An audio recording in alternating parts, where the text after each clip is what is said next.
জনিবাবুর কানের haematoma operation করা হয়েছিল হসপিটালেই, কিন্তু সেলাই কাটানোর কথা ছিল 10 দিন বাদে। আমরা আর হসপিটালে নিয়ে যাইনি, সেটা বাড়িতেই ব্যবস্থা করেছি। আচ্ছা রাস্তা ভালো হয়েছে? না না, আমাদের ওই একই আছে। রাস্তা কবে ঠিক করবে? তবে স্কুলে ইয়ে করে না। হ্যাঁ, আমি আসলে আগে ছিলাম সালকিয়া, তারপর ট্রান্সফার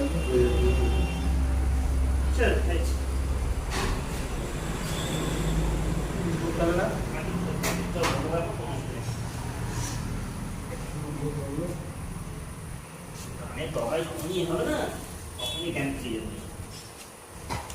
যন্ত্রণা হবে তো আবার? আমার মেয়ে বাচ্চা, যে বাচ্চা পাখি আচ্ছা, আচ্ছা, আছে, ঠিক আছে। শুয়ে আছে।